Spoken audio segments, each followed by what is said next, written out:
Ons is hierdie week besig om te gesels oor vrede, dat ek en jy aan die kant van vrede is.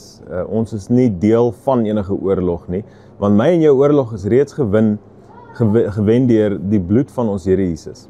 So daarom het ek en jy nie vandag deel aan enige oorlog nie. Ons hoef ook nie kant te kies nie, want ons is meer as oorwinnaars in Christus. En ek het gister so vinnig genoem, doen jou eie navorsing, om hemels nou moet asseblief nie alles glo wat jy op die nuus sien nie, maar gaan kyk 'n bietjie dieper na die oorlog. En gaan kyk 'n bietjie dat daar ook gelowige Christene is wat hulle lewe verloor. Maar of hulle nou gelowig is of nie, of hulle moslim is of nie, dit is nie my en jou hart as kind van God, as seun en dogter van Christus, dat enige iemand hulle lewe sal verloor nie. Nou, ek wil 'n bietjie verder gaan en vir jou sê dat die bloed van Jesus het betaal, sodat ek en jy vrede kan hê vandag.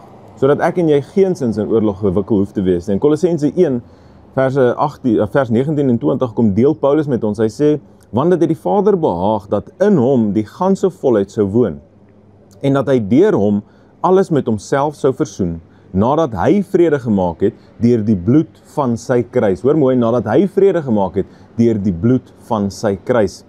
Ek sê deur hom die dinge op die aarde sowel as die dinge in die hemele. Christus se bloed het kom betaal sodat ek en jy in geen oorlog hoef of moet staan nie. En jy onthou toe Jesus sê, maar ons gaan die koninkryk ons gaan die koninkryk van die Romeinse ouens, die Romeinse ryk gaan ons oorwin. Toe wil die disippels swaarde optel. Toe sê hulle, maar is reg, kom ons vat dit. Toe sê Jesus vir hulle, nie deur geweld nie. Sê julle verstaan nie, julle mis die punt hierso. Jesus sê, ek sal die prys betaal. Hy sê, ek sal my lewe gee, en dis presies wat hy gedoen het. Deur sy bloed wat aan die kruis gevloei het, beteken dat daar 'n vrede is vir my en vir jou. Jesus sê, ek laat vir julle vrede na. Hy sê, dit het hy vir my en vir jou agterlaat is vrede.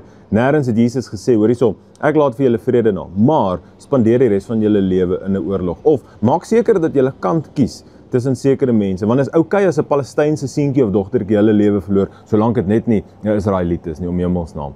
Maak seker dat ek en jy aan die regte kant, en as ek sê die regte kant, dan is dit aan die kant van Christus sy met hierdie oorlog. Ons is nie vir hierdie of teen daai nie. Ons is teen oorlog, ons is vir vrede, ons is vir Jesus.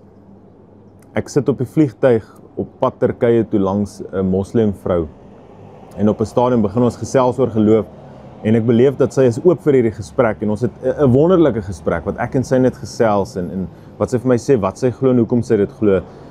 En ek sê vir haar, ek hou van die manier hoe die moslim mense mekaar groet. Hulle sê, salam alaikum, dit beteken, peace be with you, mag vrede met jou wees. Maar ek sê vir haar, dit is jammer om te sien dat hulle dit nie uitleef nie. Nou shalom beteken ook vrede. Maar ek wil vir jou sê, mag ons mense ook groet, mag ons hulle hanteer met die vrede van Christus. Mag mense, wanneer hulle met ons in kontak kom, beleef dat die vrede van ons Here Jesus in ons hart woon. Ons is teen enige oorlog. Ons is teen die verlies van enige lewe. Daar's geen saak, behalwe die saak van Christus wat vir ons saak maak nie. En hy sê, ek en jy moet vredemakers wees. Mag dit ons storie wees, dat ek en jy vrede maak. Mag ons bid vir vrede, mag ons dit uitleef, mag ons dit uitroep. Ek en jy, wat in hom is, en deur hom leef, en sy gees in ons. Mag jy 'n wonderlike dag hê, mag jy 'n vredevolle dag hê. Sien jou môre weer.